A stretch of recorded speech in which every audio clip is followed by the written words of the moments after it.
పవిత్రమైన కాంచీపురంలో జగత్తు తల్లి అయిన కామాక్షమ్మ కరుణ కటాక్షం వెలుగుతోంది. ఈ క్షేత్రంలో అడుగుపెడితే అమ్మ దృష్టి తప్పదు. కామాక్షమ్మ, నీ దర్శనం కోసం లోకమంతా ఎదురు చూస్తోంది. కైలాసంలో పరమశివుని సమీపంలో పార్వతీదేవి నిలిచింది.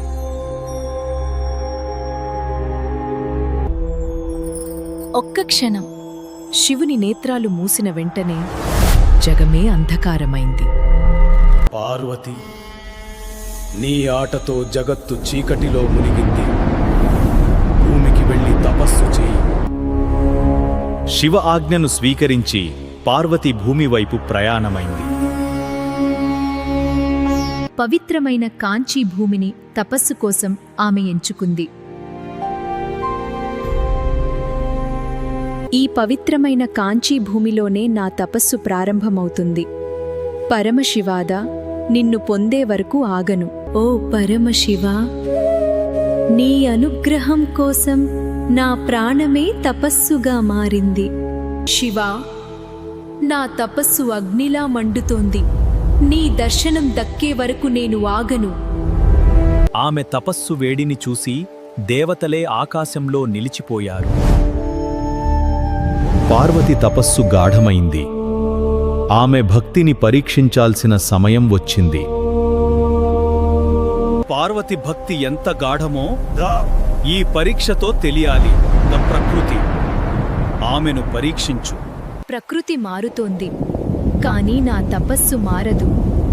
పరమశివ, నీవే నా శరణు. గాలి గర్జించినా, ప్రకృతి మారినా నా తపస్సు ఆగదు శివ. వాన కురిసినా, గర్జనలు వినిపించినా నా తపస్సు శివునికే అంకితం. శివ, ఈ లింగం నా ప్రాణం. నీ పరీక్ష ఎంత కఠినమైనా నేను వదలను. శివ, ఈ లింగం కాపాడాలి. ఇది నా భక్తి, ఇది నా జీవం. ఈ లింగం నా శివుడు, నా శ్వాస, నా ప్రాణం. ఏ పరీక్ష వచ్చినా వదలను. పరమశివ. పార్వతీ, నీ భక్తి నాకు ప్రీతికరమైంది. నీ తపస్సు లోకానికి ఆదర్శం. నీ భక్తితో నీవే కామాక్షిగా వెలిగిపోతావు. ఈ కాంచీ క్షేత్రం నీతో పవిత్రమవుతుంది. ఓ శివ, మీ అనుగ్రహమే నా సర్వస్వం. కామాక్షి, ఈ క్షేత్రంలో నీవే శక్తి. నీ దర్శనం లోకానికి మోక్షమిస్తుంది. ఈ క్షేత్రం యుగయుగాల పాటు పవిత్రంగా నిలుస్తుంది. కామాక్షి ఆలయం భక్తులకు శరణాలయమవుతుంది.